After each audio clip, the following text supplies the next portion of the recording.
Kung sa unang panahon grabe yung bangi ni Mayor Moreno, karon nga siya ang ituboy ni Congressman Suwan, supportado. Depende kung final na si Congressman Suwan, no? Kaya may tabo mo kung kung if ever final sila, so mag-meeting mo din ang Padayon Pilipino. So depende na dayon. So incomplete pa yun. Karon incomplete pa. Akong naibawan katapusan ni nag-meeting sa Harbor Lights. Kulang pa siya og mura og duha ka kagawad man siguro dinhi sa district nila ni Kagawad Ibi. District 2. Then wala pa siya kandidato congressman, wala pa siya kandidato vice mayor. Last ako naibawan. Kasi nakalangan na kung siguro is trying to find people who will anong mura bitaw o kanang Lego asa mo kaumba sa iyang style, sa iyang leadership, sa iyang style, sa iyang governance pohon. Si Pompey ko depende ka Congressman Suwan. Ipilap ni Congressman Suwan o giling, but we will be helping Congressman Suwan. So napay pag-asa si Pompey kung makasulot sa inyong line up sa Cagayan de Oro? If mo i-decision ni Congressman Suwan, but if padiya ko nga position mayor, so Lorden has to choose one. Dili pa di duha. So imo naging gisalig kang Congressman Tanan. Lorden sa CDO. Tanan.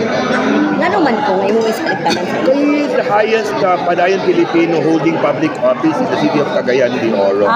So ginanan nato pong isalig. And he's young. He deserves to learn, and he deserves to grow, and he deserves to show people in the city ngayon siya mong Pangulo sa Padayon Pilipino. Kung okay ra sa imo nga kung si Governor Nabia nagpamahayag nga iyang suportahan gid sa mayor is si Mayor Clarence Sa Cagayan de Oro. Choice man ni ilan ang transaction sa Cagayan de Oro, no? Lahi po namon transaction po din sa Misamis Oriental. So dili na pwede makabat-in niya kung kaso na hindi garahan ba? Dili na pwede. Mag-bat-in sa where? Asa ko mo bat-in ha? Laro na na bat-in. Pwede mo dili ka mubabag or something ano. Mubabag kang Atin mo babagkang. Ayaw na nga tao. Kasi na mapili nga di ka ganahan so ayaw lang sana. Kasi man akong example where? Kasi mapili si Suwan nga mo niya gusto tapos ikaw mo di ka ganahan so pwede ra kang mo.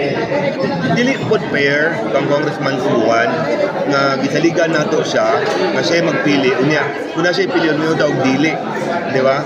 So we will allow him to decide what's good for Padayon Filipino in the city and what he believes in his heart. Kumusta yung relasyon ni former Mayor Oscar Moreno? O sa pamilyang Moreno? Wala namin naka-studia sukad-sukad na. Atong last na mo studia katong nadua pa may basketball sa una. Usa ito nga year? Sa mo nga year?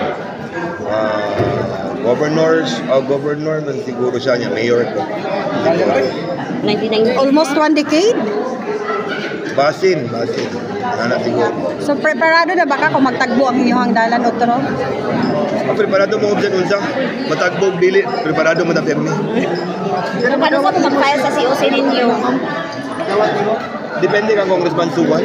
You know, it will all depend really on Congressman Suwan. Sa mga dayhan sa mga Pilipino sa reaction nga gibabot sa imo about kung si Moreno. Nalipay na nasubok.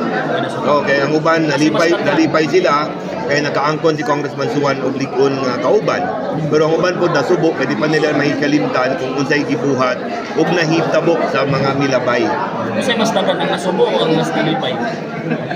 Pag human sa Mayo 12 may bawan nato na. Wala po ko kasayod kung unsay lakang or unsay plano ni Congressman Lordan Suwan. Pero ang alyansa sa akong pagsabot naglangkob lang sa 5 ka partido. Alakas, PFP, NUP, NPC o NP. Wala ko kabalo kung ang CDP kung naaba siya ay alliance with Lakas, alliance with NUP, alliance with the PFP or the NUP. Pero sigurado ko sa among party sa NUP, wala may alliance with the CDP na national. Okay. Pero kasi comment mo sa lokal karon ya si former Mayor Oscar Moreno na good smooth daw ang desisyon sa Padayon Pilipino matod pa di kong Suwan gahapon. I'd rather wait sa October 9, hindi nang gusto pangunahan ni Congressman Lordan Suwan. Pero yan ang gideclare gahapon ko. Well, I hope it's final. I can only hope it's final. Pero Kaya si Congressman Lordan man ang atong head sa Cagayan de Oro. I think they'll just want to iron out things sila kay sila man ang nasa Cagayan de Oro kami naraman isang isang Oriental. So, until kung nanagid, maka-file na gyud diha na gyud ang October 9, Oriental. Kung man, kung wala na